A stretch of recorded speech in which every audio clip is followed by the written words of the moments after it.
Hi students, இன்னைக்கு நம்ம பார்க்க போற டாபிக் வந்துட்டு apparent weight. So weight na என்னன்னு first நம்ம recap பண்ணிக்கலாம். So weight na நம்ம என்னன்னு பார்த்தோம் previous videoல. So it is nothing but gravitational force acting on the object due to earth gravity alone. அப்படினு பார்த்தோமா? So that means what? ஒரு object இருக்குன்னா earth வந்து எவ்வளவு gravitational force கொடுத்து இந்த object வந்து attract பண்ணுது. So that is the what? Weight. So weight நோட symbol என்னன்னு எடுத்தோம்? It's W. Okay? So weight நோட direction எப்படி? It is directed downwards. இல்லையா? Okay. So என்ன formula நம்ம இதுக்கு கண்டுபிடிச்சோம்? So weight is nothing but gravitational force. So force நம்ம எப்படி எழுதுவோம்? By Newton's second law, F is equal to ma. So இங்க வந்துட்டு நம்ம என்ன எழுதுறோம்? அதே ma gravitational forceனால இத என்ன எழுதுறோம்? Acceleration due to gravity. So W is equal to mg. இப்படி எழுதிக்கிறோம். A வந்து என்னதான் மாத்திக்கிட்டோம்? G ஆ மாத்திக்கிட்டோம். ஓகே? So weight formula என்ன? mg. என்ன டைரக்ஷன்ல இது வந்து இண்டிகேட் பண்றோம்? downward direction. ஓகேவா? So இது வந்துட்டு weight. And apparent weight னா என்ன அப்படினா இப்போ நம்ம வந்து weight machineல நம்மளுடைய weight பார்க்கறோம். ஓகே? So அந்த weight machine வந்து நம்மளுடைய weight காமிக்கும். இல்லையா? So actually நம்மளுடைய weight வந்து அந்த weight machine காமிக்கல. ஓகே? So ஏன் அப்படினா so Newton's third law நம்ம என்ன பார்த்திருக்கோம்? For every action there is a equal and opposite reaction பார்க்கறோமா? So அப்பனா இப்போ வந்துட்டு இந்த weight machine மேல நம்ம இந்த ஆப்ஜெக்ட் வைக்கிறோம். ஓகே? So இந்த ஆப்ஜெக்ட் உடைய weight வந்து downwardsல இருக்கு. ஓகே?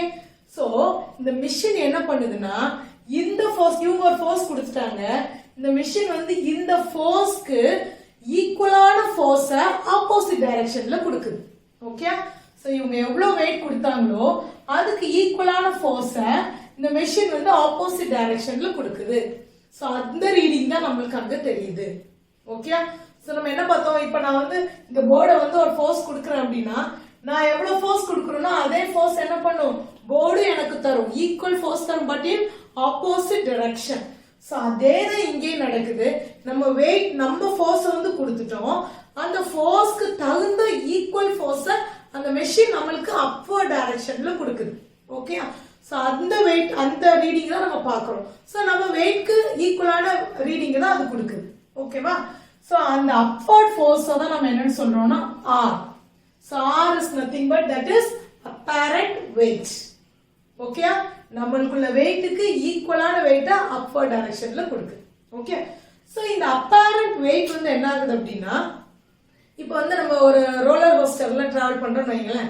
சோ நம்ம அப்படியே மேல போறப்ப பாத்தீங்கன்னா நம்ம பாடி வந்து கொஞ்சம் வெயிட்டா இருக்கிற மாதிரி ஃபீல் பண்ணுவோம். ஓகே? சோ நம்ம மேல போறப்ப நம்மளுடைய பாடி வெயிட் இன்க்ரீஸ் ஆயிருதா? இல்ல. பட் ஆகுற மாதிரி ஒரு ஃபீல் இருக்கும். ஓகே? சோ அததான் என்னன்னு சொல்றோம்னா apparent weight அப்படினு சொல்றோம். ஓகே? நம்ம weight சேஞ்ச் ஆகல பட் சேஞ்ச் ஆகுற மாதிரி ஒரு feel. So that is apparent weight. Okay? So அதே மாதிரி நம்ம ஃபாஸ்டா கீழ இறங்கும்போது என்ன ஆகுது? நம்ம பாடி வந்து வெயிட்லெஸ்ஸா இருக்கிற மாதிரி நம்ம ஃபீல் பண்றோம். நம்ம கீழ இறங்கும்போது நம்ம பாடி வெயிட் வந்து கம்மி ஆகிறது கிடையாது. But we are feeling like that. So that we can call it as a apparent weight. So while you are moving up and down or moving here, நம்ம வந்து weight machineலயே பாத்தீங்கன்னா நீங்க அங்க இங்க அசைஞ்சீங்கன்னா அந்த weight வந்து fluctuation ஆயிட்டே இருக்கும். இல்லையா? சோ நம்ம வந்து மேல கீழ போயிட்டு வரும்போது நம்மளுடைய இதுல என்ன ஆகுது? weight வந்து சேஞ்ச் ஆகுற மாதிரி ஒரு தோற்றம் கிடைக்குது, ஒரு ஃபீல் கிடைக்குது. So that is the apparent weight. Okay? Right. So இப்போ வந்துட்டு நம்ம இப்ப சொன்னோம் நம்ம வந்து இப்ப மேலே கீழே போறோம்னு சொல்றதுக்கு லிஃப்ட் எக்ஸாம்பிள் எடுத்துக்கலாம். லிஃப்ட்ல வந்து நம்ம மேல 3rd floor 4th floor அந்த மாதிரி போறோம். அதே மாதிரி கீழே நம்ம டிராவல் பண்றோம். சோ இப்படி நம்ம போயிட்டு வரும்போது நம்ம பாடியில என்ன மாதிரியான வெயிட் அப்பேரண்ட் வெயிட் வந்து சேஞ்ச் ஆகுது அப்படிங்கறத நம்ம பார்ப்போம். சரியா? சோ அதுக்கு பாருங்க, இப்போ just consider a lift. So அந்த லிஃப்ட்ல வந்து ஒரு பர்சன் இருக்கிறாங்கன்னு வெச்சுக்கோங்க. ஓகே? சோ இந்த பர்சன் வந்து இந்த லிஃப்ட் சர்ஃபேஸ்க்கு ஒரு வெயிட்ட கொடுப்பாங்க இல்லையா? சோ நம்ம வந்து நிக்கிறோம். அப்ப நம்ம என்ன பண்றோம்? ஒரு ஃபோர்ஸ் கொடுக்கறோம் அந்த லிஃப்ட் சர்ஃபேஸ்ல. இல்லையா? சோ அப்ப அந்த வெயிட் வந்து என்னது? It's W. ஓகே? சோ ஏனா it is acting downwards. So அப்ப அந்த லிஃப்ட் சர்ஃபேஸ் என்ன பண்ணும்? நம்ம எவ்வளவு கொடுத்திருக்கோமோ அதுக்கு ஈக்குவலான ஒரு ஃபோர்ஸ் அப்வர்ட் டைரக்ஷன்ல கொடுக்கும் இல்லையா? சோ அப்படி ஒரு ஃபோர்ஸ் வந்து அவங்க கொடுக்கறாங்க. That is R. இல்லையா? சோ இது வந்து நம்மளுடைய weight நம்ம வந்து கொடுக்கிறோம். சோ அதுக்கு ஈக்குவலான ஒரு ஃபோர்ஸ் வந்து but in upward direction lift உடைய surface நமக்கு கொடுக்குது, அந்த floor வந்து கொடுக்குது. ஓகே, சோ அத என்ன எடுத்துக்கிட்டோம்? R, that is apparent weight. Okay, so இப்போ கண்டிஷன் என்ன அப்படினு பாத்தீங்கன்னா lift வந்து இப்போ ரெஸ்ட்ல இருக்கு. Okay, so first condition lift is at rest அப்படினு வெச்சுக்கிறோம். சோ ரெஸ்ட்னா என்ன அர்த்தம்? அந்த இடத்துல there is no acceleration, நமக்கு accelerate ஆகல. So acceleration is equal to 0. Okay, so அப்ப இங்க வந்து எப்படி இருக்கும், இந்த apparent weight எப்படி இருக்கும் அப்படி பார்க்கணும்.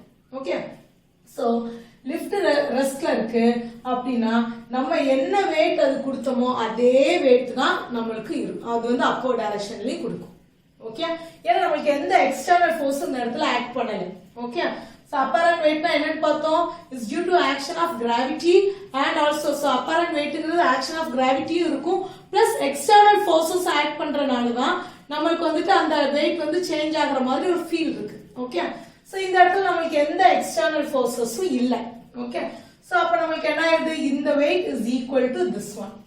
ஓகே, சோ நம்ம எப்படி எழுதலாம், எப்படி ப்ரூவ் பண்றோம்? சோ இப்போ ஒரு ஆப்ஜெக்ட்ல ரெண்டு ஃபோர்ஸ் ஆக்ட் பண்ணுது, அப்ப நம்ம ரிசல்டன்ட் ஃபோர்ஸ் கண்டுபிடிப்போமா? So forces and its types நம்ம கிளியரா பாத்துறோம் இல்லையா?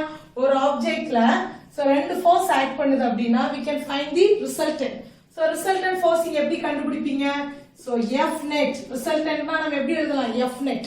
சோ ரிசல்டன்ட் ஃபோர்ஸ் நமக்கு ஃபார்முலா என்ன actually by Newton's second law, F net is equal to ma இல்லையா?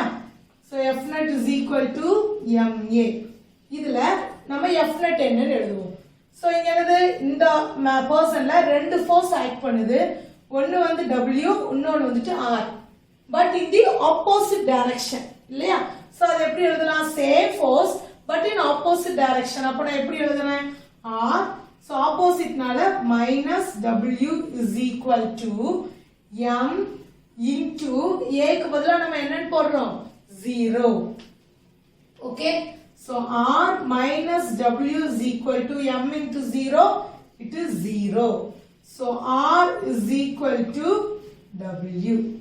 That means apparent weight is equal to original weight or actual weight. Okay, so அப்ப lift வந்து நமக்கு ரெஸ்ட்ல இருந்துச்சுனா apparent weight எப்படி தான் இருக்கும்? நம்மளோட actual weight தான் காட்டும், because there is no external forces acting. Okay, so இன்னொரு கண்டிஷன், இப்போ a is equal to 0 னா lift வந்து கம்ப்ளீட்டா ரெஸ்ட்ல இருக்குன்னு மட்டும் அர்த்தம் கிடையாது. ஆக்ஸலரேஷன் இல்லைன்னா இன்னொரு மீனிங் இருக்கு, என்னது? வெலாசிட்டி வந்து நமக்கு சேஞ்ச் ஆகல, அப்படி ஒரு மீனிங் இருக்குல்ல. வெலாசிட்டி சேஞ்ச் ஆனாதான் நம்ம ஆக்ஸலரேஷன் சொல்றோம். சோ ஆக்ஸலரேஷன் இங்க இல்ல அப்படின்னா நமக்கு வெலாசிட்டி சேஞ்ச் ஆகாட்டினாலும் இதே கண்டிஷன் தான். லிஃப்ட் வந்து கம்ப்ளீட்டா ரெஸ்ட்ல இருந்தா மட்டும்தான் என்னுடைய வெயிட்க்கு ஈக்குவலான அப்பேரண்ட் வெயிட் கிடைக்கும் கிடையாது. நம்ம வந்து யூனிஃபார்ம் வெலாசிட்டியில போறோம், வெலாசிட்டி எனக்கு சேஞ்ச் ஆகல, சோ என்ன வெலாசிட்டியால இருக்கட்டும் ஆனா யூனிஃபார்மா போயிட்டு இருந்துச்சு அப்படின்னா அப்போ நம்மளுக்கு வெயிட்ல சேஞ்சஸ் இருக்காது, அப்பேரண்ட் வெயிட்ல சேஞ்சஸ் இருக்காது. Okay, so acceleration is equal to 0 னா அதுவும் ஒரு மீனிங்.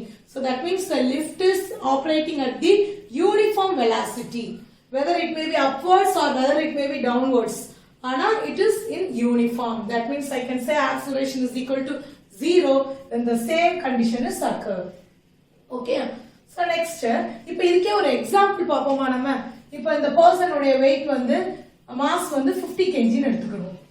ஓகே, சோ இந்த பர்சன் உடைய weight தான் இங்க ஆக்ட் பண்ணுது இல்லையா? அப்ப இந்த 50 kg நம்ம வெயிட்டா மாத்திக்கிறோமா? சோ எப்படி மாத்துவோம்? W is equal to mg இல்லையா? சோ 50 மாஸ்க்கு என்ன போடுறோம்? 50 into g க்கு என்ன போடுவீங்க? 9.8 meter per second square. So அத நான் வந்து ரவுண்டா 10 ன்னு எடுத்துக்கிட்டுமா? So 10. So that is equal to 500. weight உடைய யூனிட் என்ன? நியூட்டன். ஓகே, அப்ப இந்த பர்சன் உடைய weight வந்து நம்ம ஒரு 500 நியூட்டன் எடுத்துக்கிட்டோம்னு வைங்க. சோ அப்ப அப்பேரண்ட் weight எவ்வளவா தான் இருக்கும்? 500 நியூட்டன். புரியுதா? சோ இந்த பர்சன் உடைய மாஸ் நம்ம என்னதான் மாத்திருக்கோம்? வெயிட்க்கு மாத்திக்கிட்டோம்னா இங்க போயிட்டு 50 kg என்னால போட முடியாது, because it is indicating the weight. Okay, so அப்ப weight வந்து எவ்வளவு? 500 நியூட்டன். சோ அதே தான் இங்க ஆக்ட் பண்ணிருக்கோம். So this is 500 is equal to here also 500 Newton. ரெண்டுமே நமக்கு எப்படி இருக்கு? சேமா இருக்கு. ஓகே, சோ நெக்ஸ்ட் கண்டிஷன் என்ன அப்படின்னு பார்த்தோம்னா சோ இதே வந்துட்டு lift வந்து இப்போ ஆபரேட் ஆகுது it's moving upwards னு வெச்சுக்கோங்க okay so the same thing but the lift is moving upwards so see here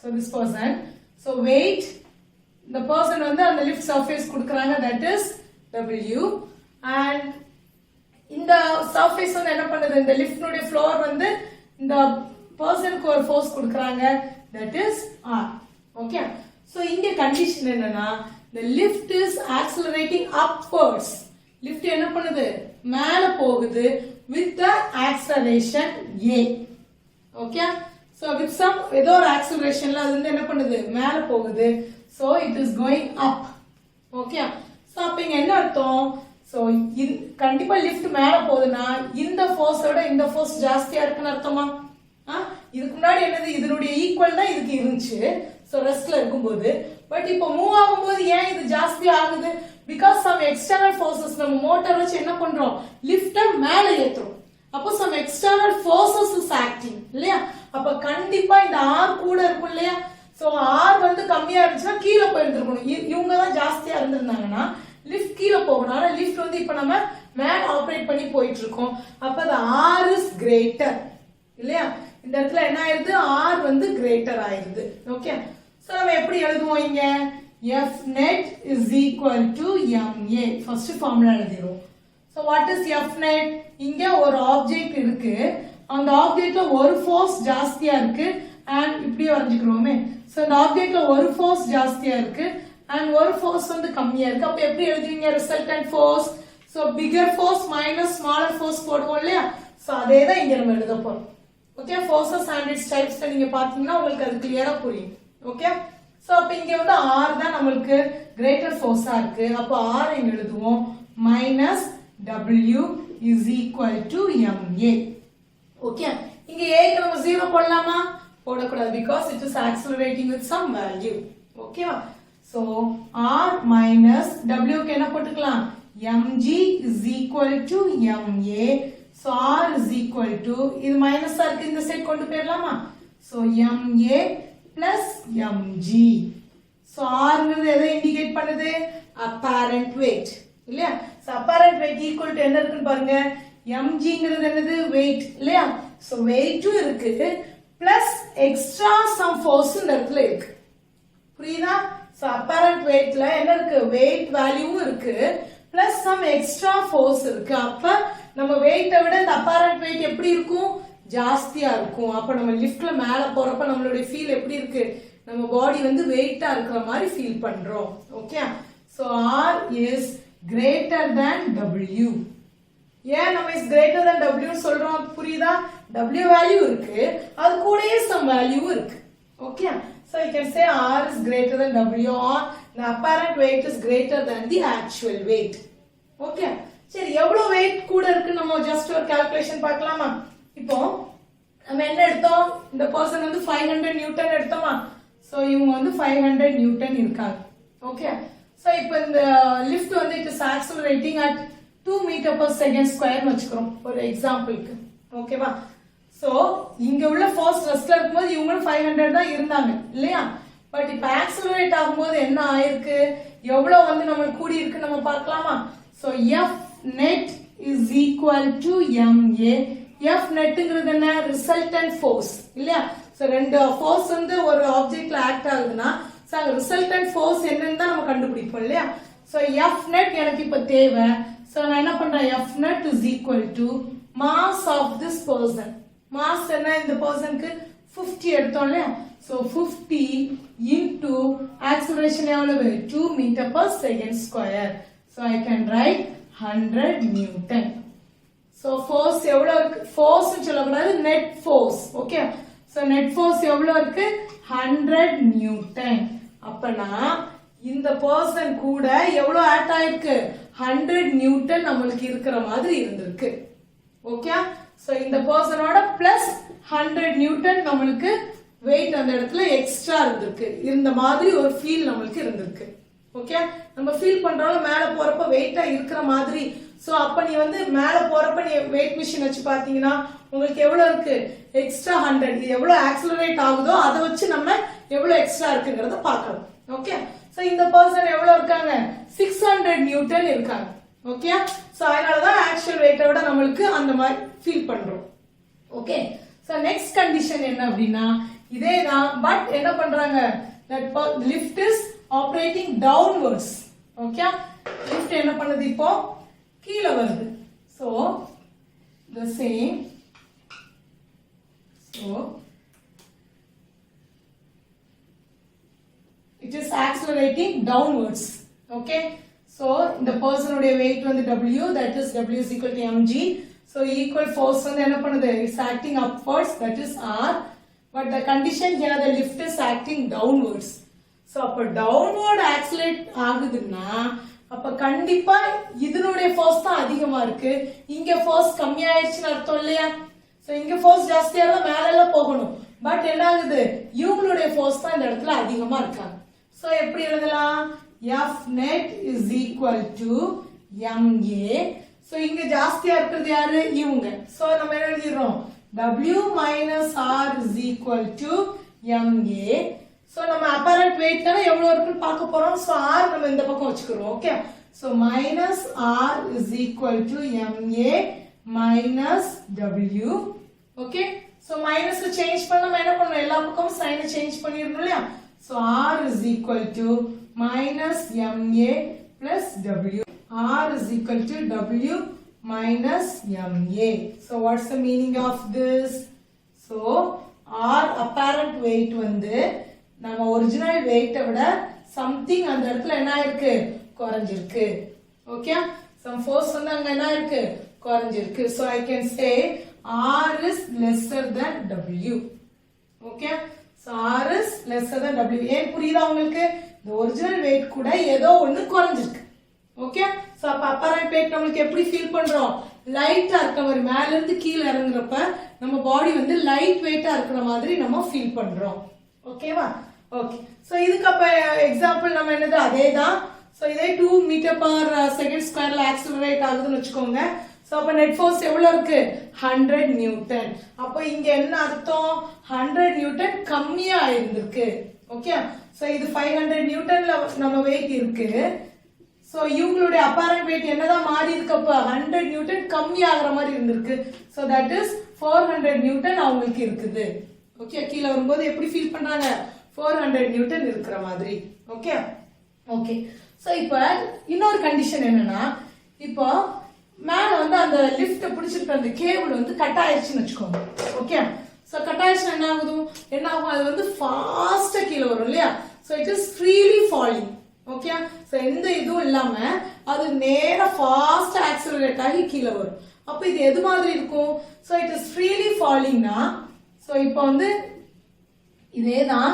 so இதே வெயிட் இங்க ஆக்ட் ஆகுது, இதே வந்து அப்பர் ஃபோர்ஸ் இங்க இருக்கு நம்ம பார்த்துட்டு இருந்தோம் இவ்வளவு நேரம்.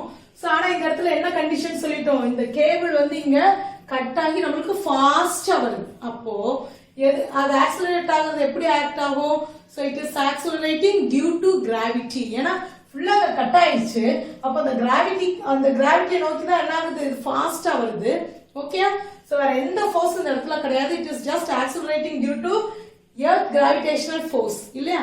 சோ அந்த மேனும் அதே கிராவிட்டி அதே ஆக்சிலரேஷன்ல தான் மூவ் பண்றாங்க, அந்த லிஃப்ட் என்ன பண்றாங்க, அதே ஆக்சிலரேஷன்ல தான் டவுன்வர்ட்ஸ் வராங்க. ஓகேவா, சோ அப்ப நம்ம இதை எப்படி எழுதலாம், சோ இவங்க கீழே வர்றாங்க, அப்ப நம்ம இதே formula எழுதிக்கலாமா, R is equal to W minus ma.